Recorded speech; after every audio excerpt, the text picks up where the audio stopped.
Hello everyone. Today I'm going to do a product review on this chassis here. This is a recently released chassis by a company called Team Bomber. Team Bomber specializes in a lot of 112 scale products, more or less specifically to Yokomo R12 series vehicles. So this chassis here has a lot of new and interesting features that you would not see on the original Yokomo chassis plate. First and foremost, you can see that the servo up front here is a Sanwa servo that is mounted directly to the chassis. Now there's no special servo mount, nothing whatsoever. They've actually drilled the holes accordingly for the Sanwa servo, which is really nice to have. You can also run the Futaba setup as well. They have the holes drilled in for that as well.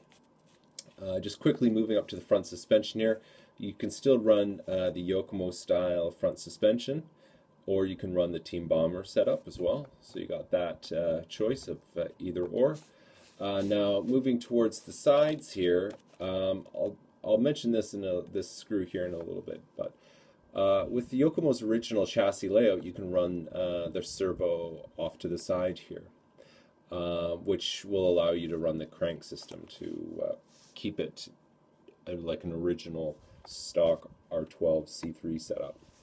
The great thing is the holes and everything have been cut out for both sides, which will ultimately help out with making sure that the chassis will flex evenly.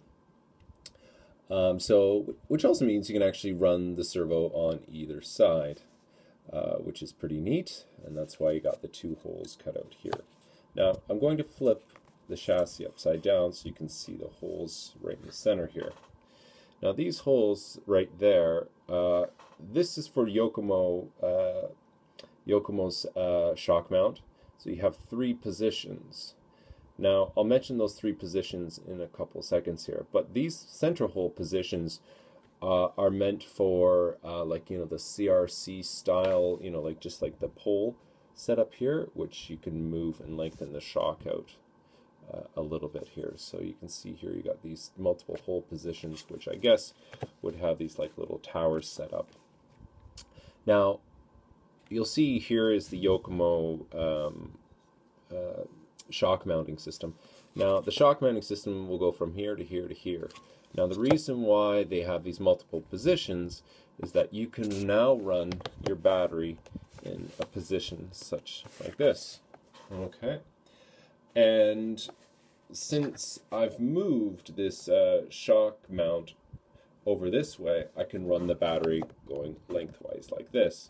Now if I decide to move this shock mount to the farthest side here, I can run the battery like so on that side. And if I decide to run this shock mount into the middle hole position, that will ultimately leave it to having the battery run in this position. Now you're wondering, well, how do I get this battery to sit in properly? Well, all you have to do is just add a small screw and a nut, which will locate the front, and you'll have the sides here from this shock mount carbon piece, which will lock that side in like so. And ultimately, you'll have the back piece, which will make contact in the back, and you will also have this cutout here, which you will obviously take a loop of tape and wrap it around like so.